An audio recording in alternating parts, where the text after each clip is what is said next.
My name is Olivia. I recently gave birth to my daughter, Elena, who's about to turn 1. My husband has been incredibly supportive, especially since this is our first child. I'm very grateful for him. But there's a problem with my in-laws.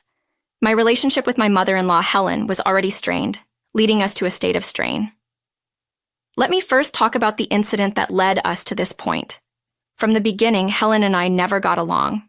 Once I went to their home for a family meeting, I was greeted by balloons and decorations that were blatantly feminine.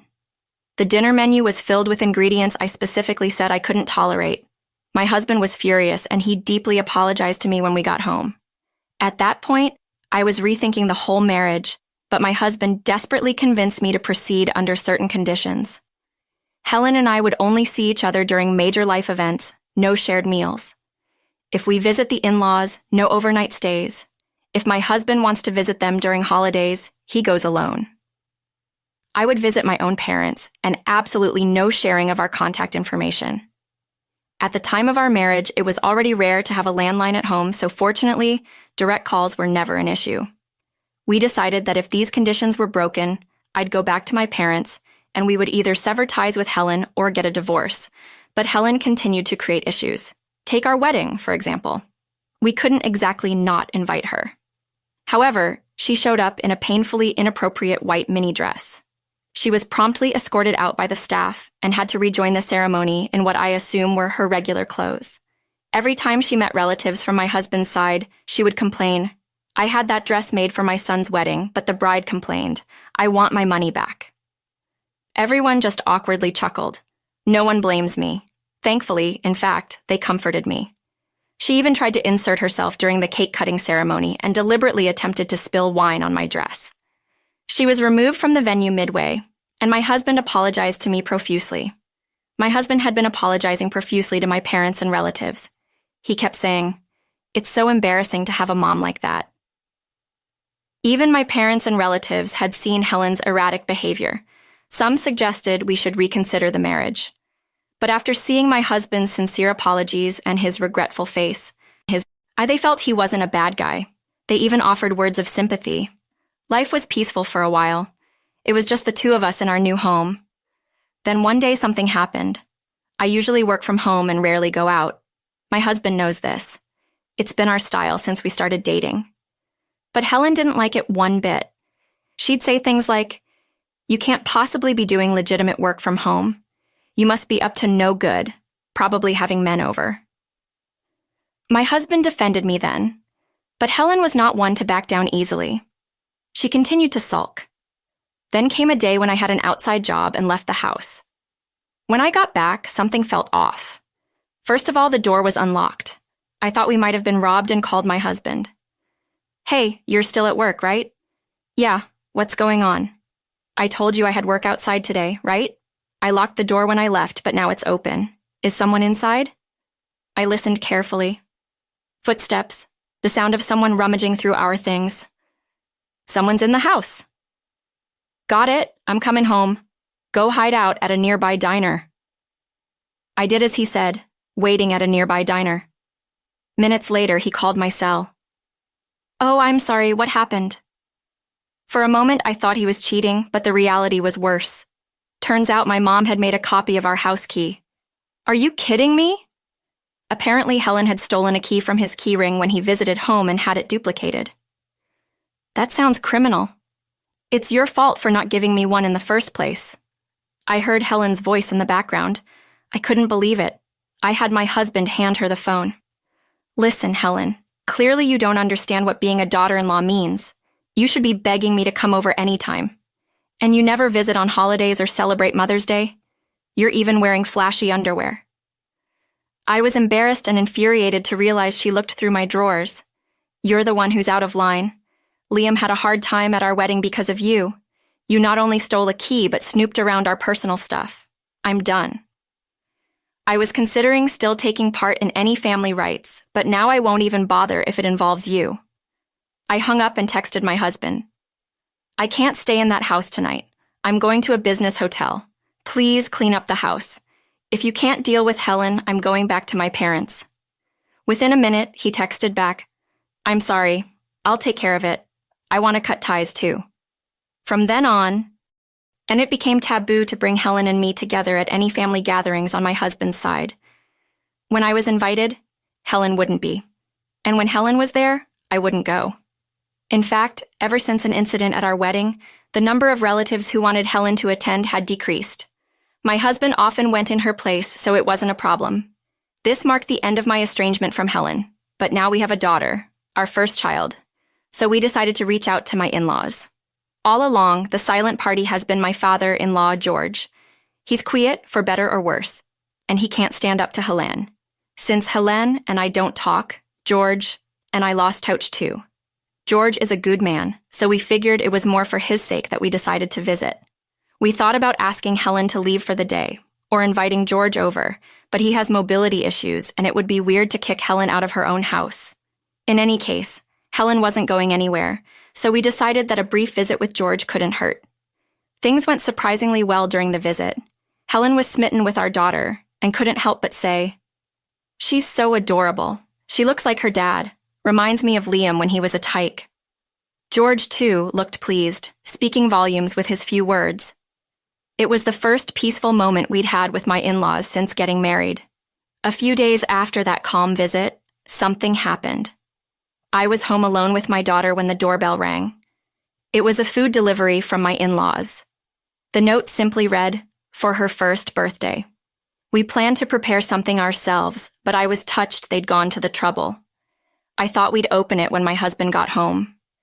Hours before he was due back, I had a bad feeling.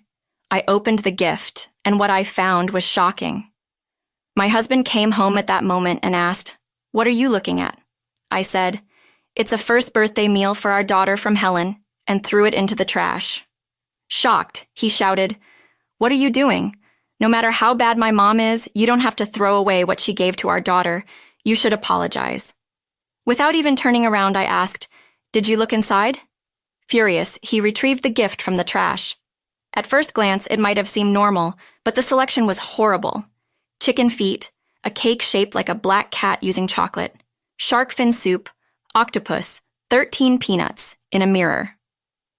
All in all, a parade of inauspicious items. I wondered where you could even find such a collection of bad omens. But she probably went to the trouble of making it herself. It was clearly not a kind gesture, but a deliberate act of malice. Seeing the content, my husband stormed out holding the gift. I wanted to say goodbye but ended up getting into the car forcefully. Any parent would speak up after something like this. As I tried to get in, my husband hesitated, wanting to say something, but one look at my face, and he simply drove away. We walked right into Helen and George's house without even knocking, using our own key. What the heck is going on here? Helen and George were in the living room, apparently eating leftover chicken for dinner.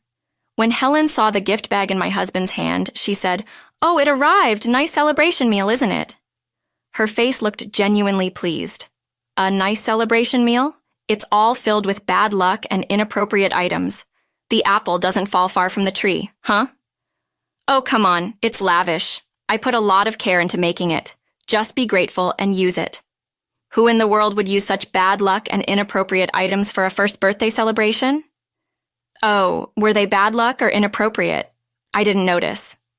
I couldn't believe she said that with such confidence. I recalled what she had packed.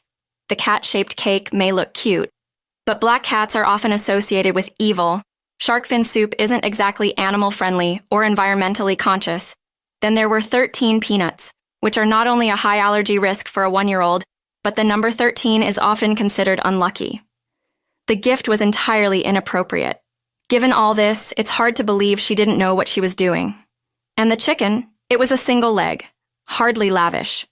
If they had simply sent their delicious fried chicken, it would have been a much better celebration gift. That's the crux of it. So you didn't know, huh? Then why don't you guys eat it? How dare you even say that? My husband then spoke up, and Helen sighed heavily. You know, I've been thinking for a while. You take everything so negatively, like that balloon during the family meeting. It simply looked feminine. It's art, dear, art. Helen continued, a little snorted. And at the wedding, I wore a white dress because it suits me. There's no rule saying a mother can't wear white. As for the cake cutting, I just wanted one last memory. You two are the mean ones, always taking away my joys." With that, Helen gestured. "You've been so spiteful, so give back the money spent on the dress in this celebration." I was so flabbergasted I couldn't speak, just stood there holding our daughter. "Are you kidding me?" I looked at my husband, whose face was red with anger. "What? Whatever since our wedding." "No, for as long as I can remember, you've been embarrassing. You always sabotage events if you're not the center of attention." "That's not true," my husband began recounting. "It was the same during my own birthdays. She didn't want to do anything because she wasn't the center of attention. Even the birthday cakes were always what my mom liked. So I told her since elementary school that we didn't have to celebrate my birthday anymore." A young boy saying he didn't want a birthday celebration. He must have really disliked it. As he spoke, tears flowed down my husband's face. My mom would still force a birthday party every year, and even the gifts she chose were ultimately for herself. I later heard that the gifts my husband received were things like books that were more to Helen's taste, or craft supplies he would never use. Whenever he said he didn't need them, Helen would go, "I thought it would be fun if we could use it together." "Fine, I'll just keep it." That would get annoying. I thought I'd only have to put up with this stuff from her, but she started doing it to Olivia too. "I can't take it anymore. I'm cutting ties," my husband declared. "What are you talking about? You're our only child. What's going to happen to us?" "As if I care. I've done so much for you. What is she talking about? Everything Helen did was for herself." My husband felt the same way. "All the things Mom's done, it's all for herself. She needs to be the star of any celebration. So I can't imagine any future event where she won't want to steal the spotlight. And that's just sad." "That's not true," Helen was clearly rattled, but my husband's mind was made up. He then turned to George. "Thanks for secretly buying me birthday gifts and taking me out to eat when Mom wouldn't celebrate my birthday. But I can't forgive that you didn't stop her from ruining our wedding or causing this whole mess. I won't let Olivia or our child see you if she doesn't want to." George looked down, saying nothing. "We're leaving, and we're going to move. You won't hear from us or see us again, and we're not telling you we're moving. Please rethink this." Helen was desperate and crying.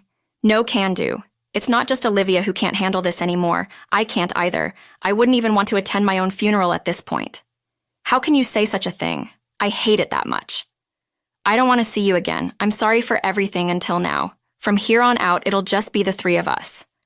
Finally, I found my voice, and tears of relief started to flow. "I'm sorry I couldn't understand earlier. It's my fault for not speaking up. Let's go."